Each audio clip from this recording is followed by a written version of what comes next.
नमस्कार. दीपक रेगे कथाकथन चॅनलवर तुम्हा सगळ्यांचं मनापासून स्वागत आणि विनंती की प्लीज चॅनल सबस्क्राईब करा. शेजारी घंटीचं चिन्ह आहे, बेल आयकन तेही प्रेस करा. मित्रांनो, तुम्ही ऐकताय डॉक्टर राज जाधव यांची बहिर्जी नाईक ही ऐतिहासिक कादंबरी आणि आज भाग 6.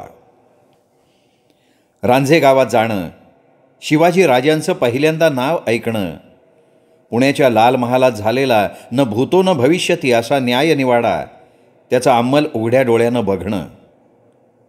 त्या दिवसाचा तो संपूर्ण घटनाक्रम काही घटकेत घडला होता.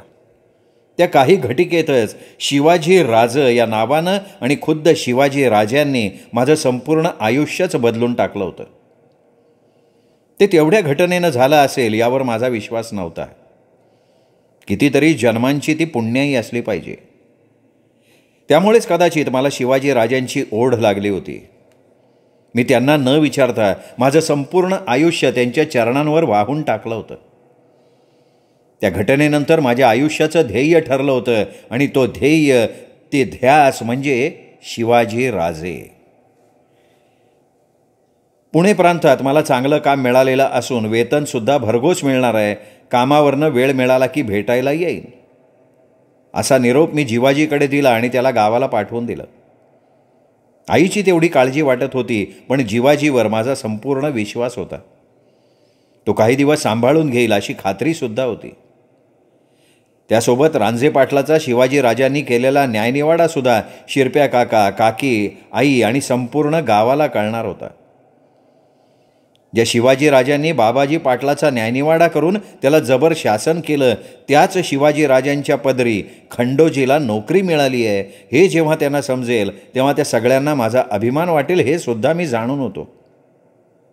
पण अजून माझी राजांच्यासोबत भेटसुद्धा झालेली नव्हती. मनाचा हिय्या करून एक दिवशी मी सरळ लाल महालात जाऊन राजांची भेट घेण्याचं ठरवलं आणि गेलोसुद्धा. मला राजांना भेटायचं आहे. मी लाल महालाच्या प्रमुख दरवाज्यावर असलेल्या शिपायाला म्हणालो, काय काम काय? नाही, असंच भेटायचं आहे. अरे राजा काय बिनकामाचं वाचलेस का, येईल त्याला भेटायला? त्याचं उत्तर मला आवडलं नव्हतं. त्याहून अधिक त्याला काही सांगायची माझी इच्छा नव्हती. माझा हिरमोड झाला. खाली मान घालून मी माघारी फिरू लागलो, पण त्याला माझी दया आली असावी. अरे मर्दासारखा मर्द गडी तू आणि मान खाली घालून काय जातो? राजांना भेटायचं आहे ना, एक उपाय, शेतात जा, एखादा लांडगा मार, त्याची शेपटी दाखवायला आण, मग राजा तुला भेटतात बघ. काय म्हणता? मी उल्हासित होऊन विचारलं. अरे इतकंच नाही, राजा स्वतःच्या हाताने सोन्याचं कडं तुझ्या हातात घालत्याल आणि तुझी इच्छा असेल ना तर तुझ्या ऐपतीप्रमाणे काम बी देतात. हे ऐकलं आणि मी खुश झालो. खरं सांगताय ना? मी खात्री करून घेण्यासाठी पुन्हा प्रश्न विचारला. अरे रोज चौका चौकात दवंडी पेटवून हेच सांगतात की रासा असन तर लांडग्याची शेपटीच काय, वाघाचे दात बी काढून आणतो मी. इतकं बोलून मी त्याचं पुढचं वाक्य ऐकायला सुद्धा तिथे थांबलो नाही. सगळ्यात आधी जंगलात जाऊन मी झाडावर ठेवलेला माझा भाला आणि तलवार घेतली. त्याची आता गरज पडणार होती. पुण्यात येऊन भरल्या शेतांचा शोध घ्यायला लागलो. लांडग्यांचा सुळसुळाट कुठे आहे याचा मागोवा घ्यायला लागलो. पुण्याच्या खालच्या अंगाला राहणारा एक शेतकरी रोज लाल महालात फेऱ्या मारत असल्याचं समजलं. त्याच्या भरल्या शेतात 4-5 लांडगे रोज येतात आणि हायदोस घालतात. राजांनी आपण स्वतः त्या लांडग्यांचा बंदोबस्त करू असं आश्वासन त्याला दिलं होतं. ते समजल्यावर राजांनी मनात आणलेली कामगिरी त्यांच्या आधी आपण पार पाडायची असं मी ठरवून टाकलं. राजे त्या रात्री शेतकऱ्यासोबत आणि आपल्या सहकाऱ्यांना बरोबर घेऊन त्याच्या शेतात थांबून शेताची नासाडी करणाऱ्या लांडग्यांचा बंदोबस्त करणार होते. मला राजांवर ती वेळच येऊ द्यायची नव्हती. मी जंगलात प्रवेश केला. जंगलाच्या बऱ्याच आत गेल्यावर मी पक्ष्यांचे आवाज काढायला लागलो. ज्या बाजूनं पक्ष्यांचा चिवचिवाट जास्त प्रमाणात ऐकू येईल त्या बाजूला घनदाट जंगल असतं हे सूत्र ध्यानी ठेवून मी आत आत घुसत चाललो होतो. अति घनदाट झाडी आणि वेलींनी बनलेलं घर किंवा एखादी गुहा मी शोधत होतो. गर्द जंगल आणि झाडं समोर दिसली की मी लांडग्याचा भेसूर आवाज काढून गुरगुरायला सुरुवात करायचो. कुठून काही प्रतिसाद येतोय का याची वाट बघायचो आणि पुन्हा पुढे चालत राहायचो. बराच वेळ झाडावरच्या माकडांची आणि पक्ष्यांची हालचाल सोडता माझ्या हातात काही लागलं नव्हतं. जवळपास 3-4 तासांच्या शोधांनंतर मी अचूक ठिकाणी आलो आहे याची मला खात्री पटली. एका गर्द वेलींनी झाडांचा आधार घेऊन जणू भिंतीच बनवल्या होत्या.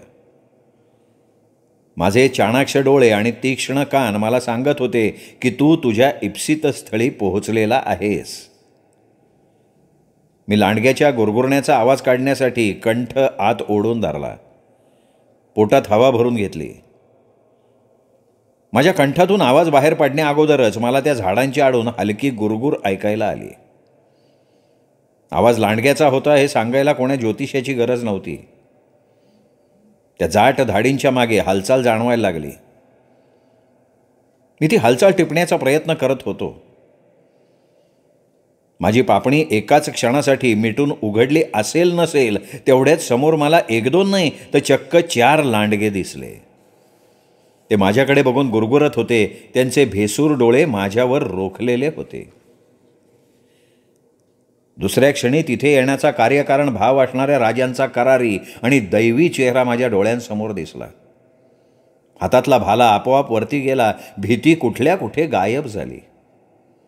संकटात मी संधी शोधायला लागलो. एक शेपटी दाखवली तर राजे स्वतःच्या हातानं सोन्याचं कडं देतात. आपली इच्छा असेल तर पदरी कामसुद्धा देतात.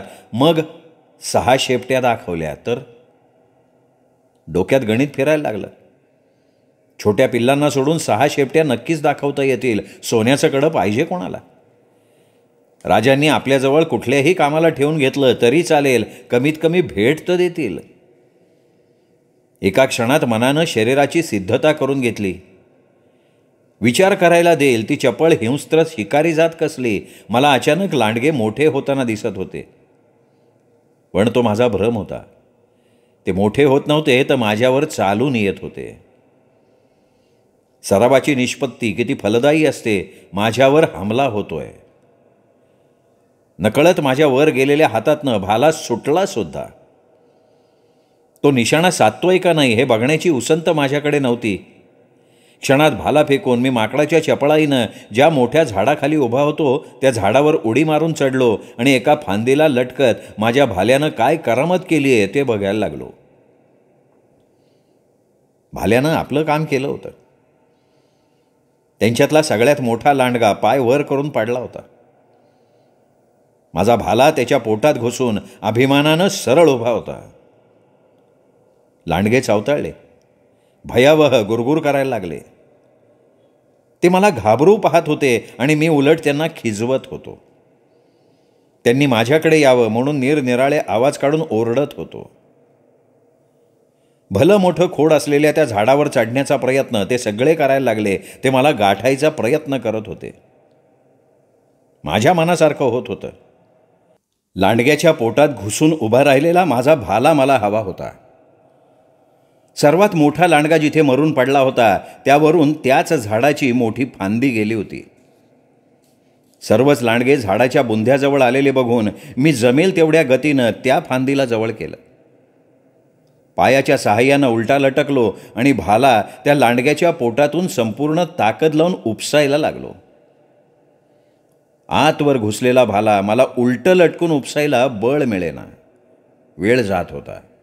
लांडगे सावध झाले होते. त्यांनी त्यांचा पवित्रा बदलला.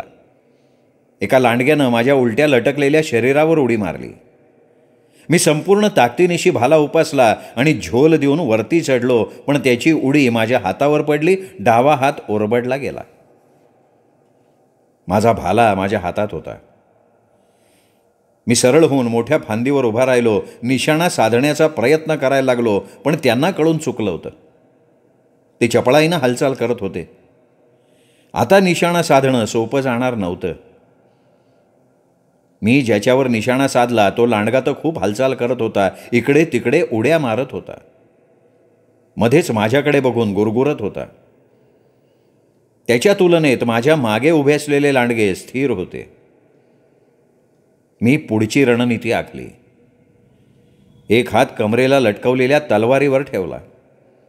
संपूर्ण लक्ष समोरच्या लांडग्यावर आहे असं दाखवलं आणि गर्रकन वळून मागे स्थिर उभ्या असलेल्या लांडग्याचा वेध घेतला. निशाणा इतका अचूक आणि त्याची फेक इतकी जबरदस्त होती की भाला त्याच्या मस्तकात घुसल्यामुळे तो लांडगा मागे फेकला गेला. माझ्याकडे दात विचकून बघणाऱ्या लांडग्याचं लक्ष मरून पडलेल्या त्याच्या भावावर गेलं होतं. तो काकुळतीला येऊन त्याच्याकडे बघत होता. मी सरळ तलवार उपसली आणि झाडावरून त्याच्या अंगावर उडी मारली.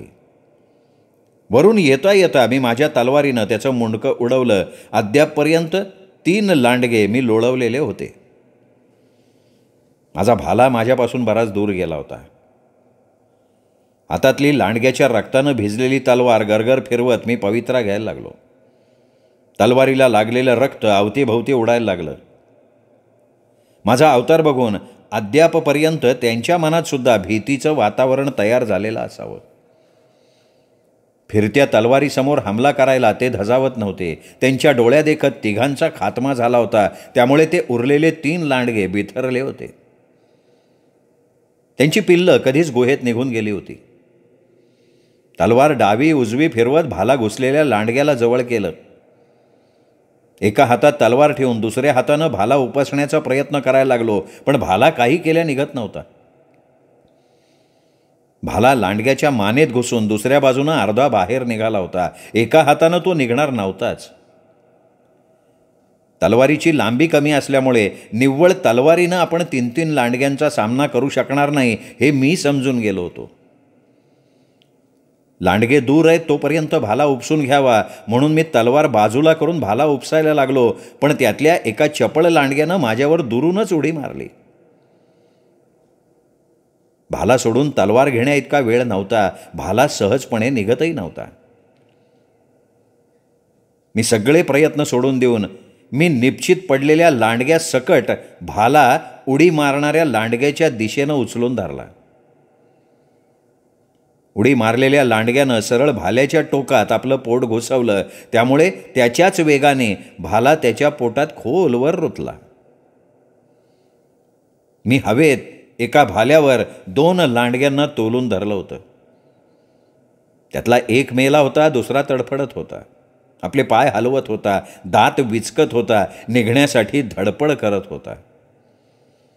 पण मी त्याला सरळ वर उचलून धरलं होतं. त्यामुळे त्याचे सगळे प्रयत्न फोल ठरले. बाकीचे 2 लांडगे शांत बसणार नव्हते.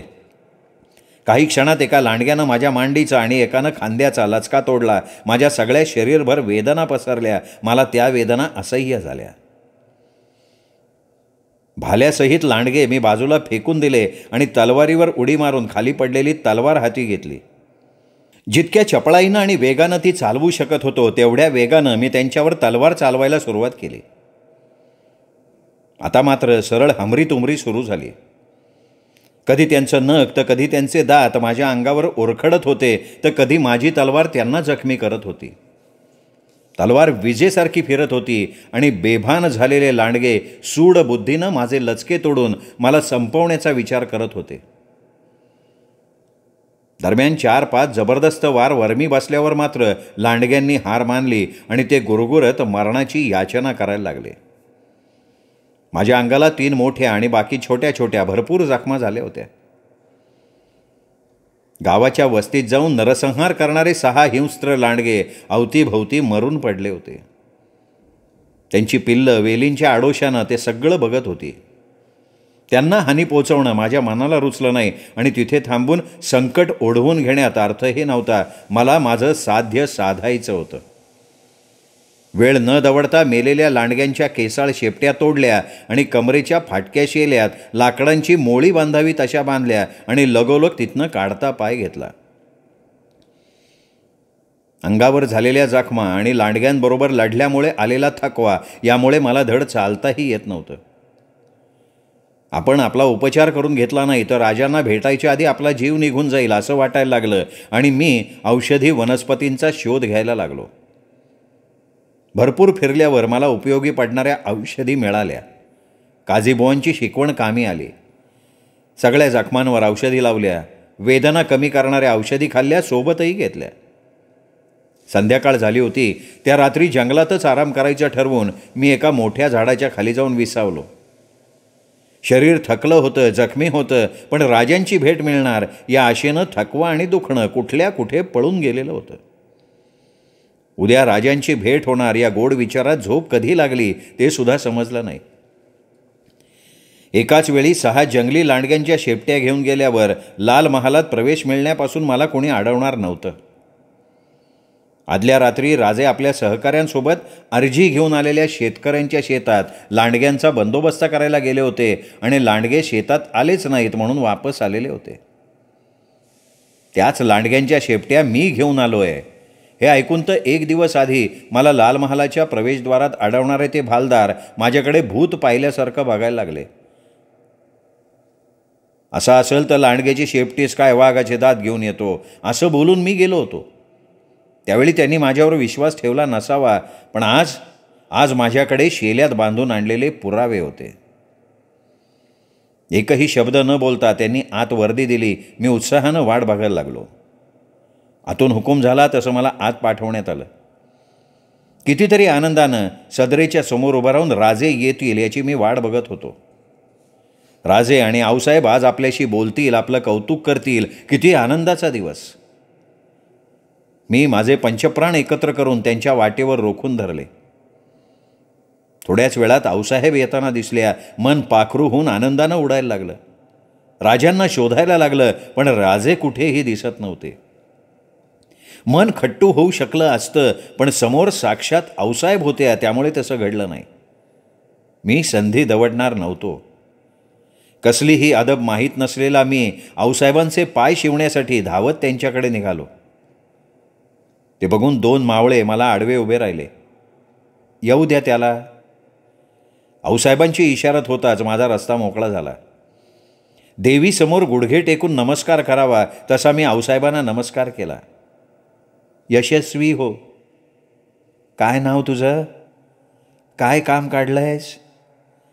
मासाहेबांच्या बाजूला उभ्या असणाऱ्या सोनोपंतांनी मी शेल्यात बांधून आणलेल्या लांडग्यांच्या 6 शेपट्यांकडे दुरून बोट दाखवलं. आऊसाहेब, पोरगा एकटा 6 लांडगे मारून शेपट्या घेऊन आलाय म्हणून सरळ तुम्हालाच बोलावणं केलं. आऊसाहेब एक वेळ त्या शेपट्यांकडे बघत होते आणि एक वेळ माझ्याकडे.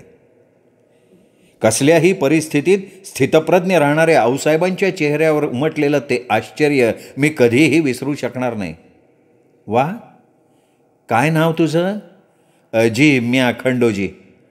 हा कसला भीम पराक्रम म्हणायचा. इतकंच नाही आऊसाहेब, काल रात्री राजे शेतात ज्या लांडग्यांचा बंदोबस्त करायला गेले होते तेच लांडगे यांनी त्यांच्या मुक्कामावर जाऊन मारले. आऊसाहेब माझ्याकडे बघत राहिल्या. काळजीपोटी बोलल्या, असं नसतं धाडस करून जीव धोक्यात घालून घेऊ नये. धाडसाला सत्सद बुद्धीची जोड मिळाली तर पराक्रम घडतो. आऊसाहेब त्या दिवशी मला पहिल्यानं भेटल्या होत्या. मी त्यांचा कोणीच नव्हतो. माझ्यासारखे रोज कित्येक त्यांच्या सदरेवर येत असतील, त्यातलाच मी एक. तरी आऊसाहेब माझी स्वतःच्या लेकराची करावी तशी काळजी करत होत्या. मी खाली मान घातली आणि उत्तरलो. राज त्या लांडग्यांचा बंदोबस्त करायला स्वतः उतरणार समजल्यावर त्यांच्यावर ही वेळच येऊ द्यायची नाही असं ठरवून म्याच गेलो त्या लांडग्यांच्या मुक्कामावर. आऊसाहेब माझ्याकडे किती मायाळू नजरेनं बघत होत्या. बघितलं पंत, किती प्रेम करतात हे लोक शिवबावर. खरंच आमच्याकडे शौर्याची उणीव नाही, उणीव आहे ना ती मानसिकतेची. खंडोजी, तुझ्या या अचाट शौर्याबद्दल आम्ही तुझा उचित सन्मान करू. आऊसाहेब माझी तारीफ करत होत्या. माझ्या मनात आनंदाचं कारंजं फुटायला लागलं. आऊसाहेबांनी सोनोपंतांकडे बघितलं. इशारतीबरोबर एक नोकर सन्मानाचं तबक घेऊन आला. नोकरानं आऊसाहेबांच्या समोर ताट धरलं. आऊसाहेबांनी त्याच्यावरचा लाल कपडा बाजूला केला आणि भलं मोठं सोन्याचं कडं त्यांनी आपल्या हातात उचललं आणि आऊसाहेब म्हणाल्या, असा पुढे ये. मी सरळ हात जोडत उभा राहिलो. माफ करा आऊसाहेब, माफ करा. आऊसाहेब याच्यासाठी नाही केलं हे सगळं. मला याची गरज बी नाही. मला एक वार शिवबा राजाचं दर्शन भेटलं ना तरी लय झालं. आणि राजे सांगतील ते काम करायला मला लय आवडेल. आऊसाहेब माझ्याकडे आश्चर्यानं बघत होत्या. नक्कीच आम्ही शिवबाशी तुझी भेट घडवू. तुर्तास तुझं बक्षीस तरी घे. आऊसाहेबांची राजविनंती कशी नाकारू हे मला समजत नव्हतं. अहो, राजांची भेट हे माझं बक्षीस आहे आऊसाहेब. माझ्या या उत्तरानं आऊसाहेब हसल्या. राजे घरी असते तर तुझा पराक्रम ऐकून स्वतः धावत आले असते, पण राजे बाहेर गेलेत. मग हवं तर मी उद्या येतो, पण मला बाकी कसली अपेक्षा नाही. माझा आत्मविश्वास बघून आऊसाहेबांनी माझ्याकडे ज्या आत्मीयतेनं आणि कनवाळू नजरेनं बघितलं, ती नजर माझ्यासाठी 100 सोन्याच्या कड्यांहून अधिक मोठी होती. मी पुन्हा एकदा आऊसाहेबांच्या समोर गुडघे टेकवले. त्यावेळी आऊसाहेबांना माझ्या फाटक्या अंगरख्याच्या आत जखमा दिसलेल्या असाव्यात. आऊसाहेब काळजीच्या सुरात बोलल्या, पंत वैद्यांना बोलवून याच्या जखमा तरी नाही. त्याची काय गरज नाही आऊसाहेब, त्याची दवा म्या केली. मला थोडीफार औषधाची बी जाण आहे. गावातल्या लई मोठ्या वैदूकडे शिकतोय मी मागच्या 5 वर्षापासून. आऊसाहेब माझ्याकडे आश्चर्यानं बघत राहिल्या. मला आऊसाहेबांच्या पायाजवळनं उठावंसं वाटत नव्हतं, परंतु मला राजांना भेटायची ओढ सतावत होती. आऊसाहेब येतो मी. आऊसाहेबांना मुजरा केला. आम्ही तिथनं बाहेर पडलो. पाठीमागून माझ्यावर खिळलेली आऊसाहेबांची ती मायाळू नजर मला जाणवत होती. जाता जाता एक वाक्य माझ्या कानावर पडलं, पंत, याच्याविषयी शिवबा राजांना जरूर कळवा आणि याच्यावर लक्ष असू द्या. तो आवाज खुद्द आऊसाहेबांचा होता. लाल महालाच्या प्रवेशद्वारातनं बाहेर पडताना सुद्धा माझ्या डोक्यात एकच विचार चालू होता, राजांची भेट आजही झाली नाही. राजांना भेटण्यासाठी अजून एक रात्र काढणं मला शक्य होणार नव्हतं. देवडीवरच्या त्याच शिपायांना मी राजे कुठे गेलेत, काही माहिती आहे का असं विचारलं. ते शिपायांच्या मनात तोपर्यंत माझ्याविषयी काय आपुलकी निर्माण झाली होती देव जाणे, पण त्यांनी कसलीही आडकाठी न ठेवता राज आपल्या जिगरबाज दोस्ताबरोबर कात्र जवळच्या जंगलात खेळायला गेलेत मला सांगून टाकलं. मी त्यांचे मनोमन आभार मानले. मला राहवतच नव्हतं. आज राजांची भेट घ्यायची असं ठरवून भालदारांनी सांगितलेल्या संकेतस्थळी जाण्यासाठी मी निघालो. राजांच्या आखाड्याचा शोध घेत मी त्यांच्या खेळण्याच्या जागी पोहोचलो. 2 एकरभर सपाट मैदानात बनवलेला आणि बघता क्षणी नजरेत भरावा असा तो आखाडा. एक वेळ मनात विचार आला, राजे मित्रांबरोबर खेळायला आले असतील, विटी दांडू लगोर वगैरे खेळत असतील. पण माझा समज संपूर्णपणे खोटा निघाला. इथे तर अद्ययावत युद्धाचं प्रशिक्षण सुरू होतं. राजांचे मित्र त्यांच्यासारखेच मोठ्या जहागीरदाराचे किंवा सरदाराची मोठ्या घरची मुलं असतील, हा माझा दुसरा समजसुद्धा खोटा निघाला. राजांचे 1-2 सवंगडी सोडले तर जवळपास सर्वच मित्र गरीब किंवा माझ्यासारख्या अतिगरीब कुटुंबातले दिसत होते. राजे स्वतः तलवार हातात घेऊन एका अर्धाड वयाच्या परिपक्व आणि निष्णात दिसणाऱ्या व्यक्तीबरोबर सरावाचे हात करत होते. तो व्यक्ती त्यांचा प्रशिक्षक असावा. पण राजे शिकतायत असं चुकूनही वाटत नव्हतं. त्याच्या प्रत्येक चालीचं उत्तर राजांकडे होतं. त्यांची चपळाई आणि अजानुभाऊ हातानं विजेसारखी फिरणारी ती तलवार बघून त्यांना कुणाही गुरुची गरज नाही असा विचार माझ्या मनात आला. बराच वेळ सुरू असलेला सराव राजांनी थांबवला. सर्वांना हाताच्या इशारातीनं आपल्या जवळ बोलवून घेतलं. राजे मधोमध ठेवलेल्या दगडावर एखाद्या चक्रवर्ती सम्राटाच्या ऐटीत बसले. दगडावर बसलेले राजे सगळ्यांना काहीतरी सांगायला लागले. सर्वजण त्यांचं बोलणं कान देऊन मन लावून ऐकत होते. त्यांचं बोलणं मला ऐकू येत नव्हतं, परंतु देहबोली आणि त्यांच्या हाताची इशारत यावरून मला थोडाफार बोध व्हायला लागला. सर्वांनी झाडीत लपायचं होतं आणि इशारा होताच बाहेर यायचं होतं असं काहीतरी राजे सांगत असावेत. राजे दगडावरनं उठले. दुसऱ्याच क्षणाला सर्व मावळ्यांनी त्या मोठ्या दगडावर अजून कितीतरी मोठे मोठे दगड ठेवले आणि त्याला उंचच उंच बनवलं. तो त्यांच्या खेळातला किल्ला असावा असं माझा प्रथमदर्शी झालेला अंदाज पुढे खरा ठरला, कारण उंच काठीला हिरवं कापड लावून ती काठी त्यावर रोवली. हिरवं निशाण. माझ्या बुद्धीला समजुतीची गाठ पडत होती. हिरवं कापड म्हणजे गनिमांचं निशाण आणि तो दगडांचा रचलेला मनोरा म्हणजे गनिमांचा किल्ला. राजांचा खेळ अगदी निराळा होता हे माझ्या आत्ता ध्यानात आलं. माझी उत्सुकता शिगेला पोचली. सगळ्यांना समजावून झाल्यावर राजांनी शिडशिडीत बांध्याच्या एका मावळ्याला जवळ बोलवलं, काहीतरी सांगितलं.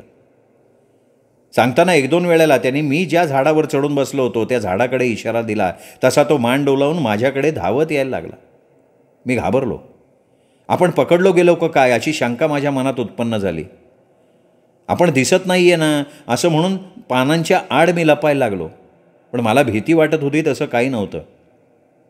तो मावळा माझ्या दिशेने आला, पण माझ्या बाजूच्या झाडावर सरसर चढला, लपून बसला.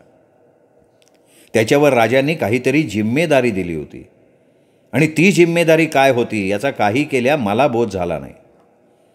अर्धे मावळे त्या बनवलेल्या किल्ल्याच्या भोवती उभे राहिले. ते आदिलशाहीचे शिपाई असावेत. अर्धे मावळे राजांबरोबर झाडांमध्ये गायब झाले. सगळीकडे शांतता पसरली.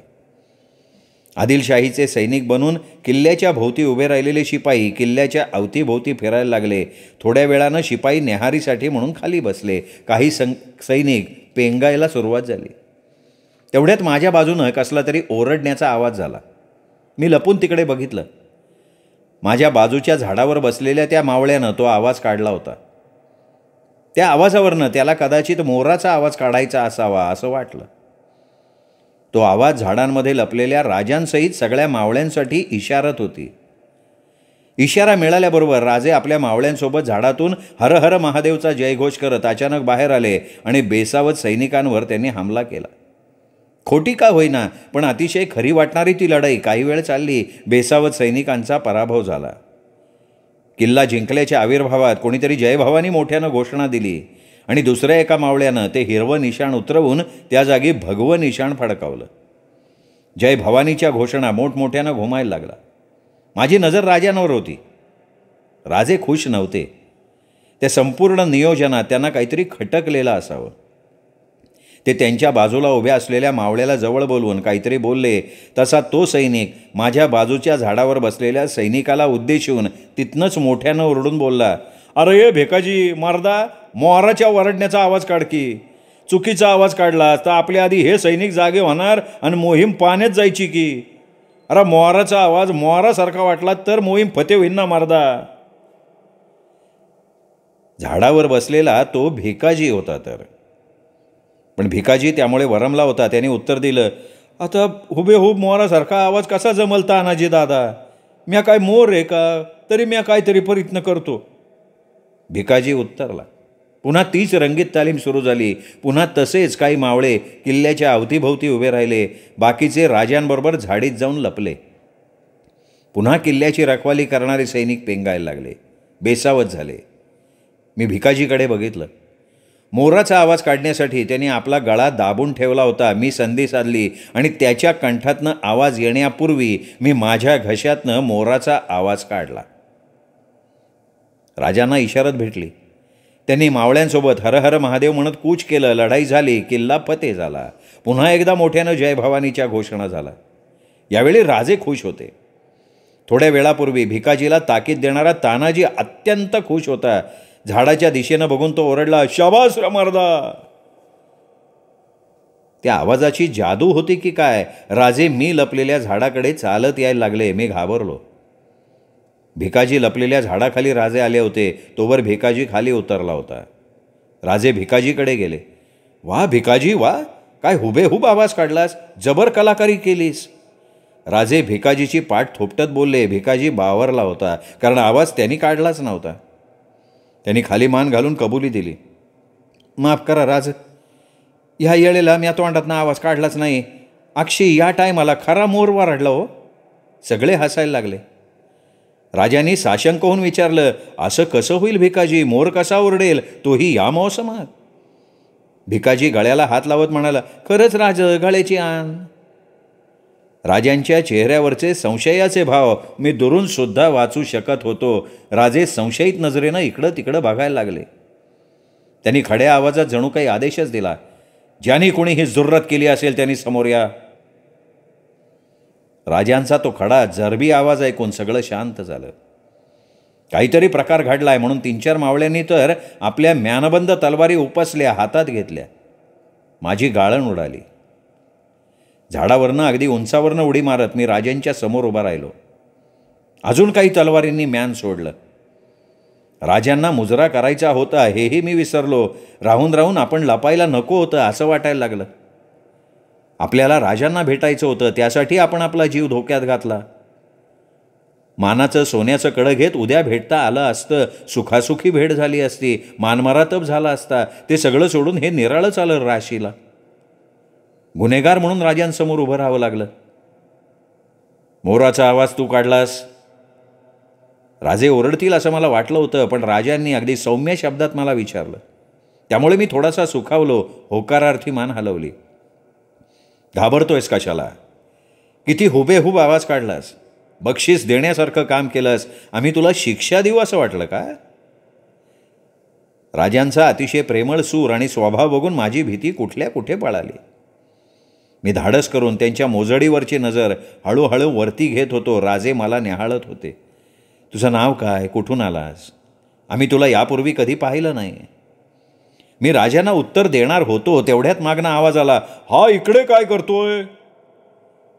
त्या आवाजाच्या दिशेने सगळ्यांच्या माना वळल्या. मी सुद्धा त्या दिशेनं बघितलं तर ते सोनोपंत होते. सकाळीच त्यांच्याबरोबर माझा परिचय झाला होता. 5-6 मावळ्यांच्या बरोबर घोड्यावर बसून ते आले होते. मला बघून त्यांनी तो प्रश्न विचारला होता. एक दिवस सुद्धा वाट बघू शकला नाही सोय रे राजांना भेटण्यासाठी? कोणाच्याही उत्तराची वाट न बघता त्यांनी घोड्यावरनं पायउतार होत मला पुढचा प्रश्न विचारला. मला काही सुचेना.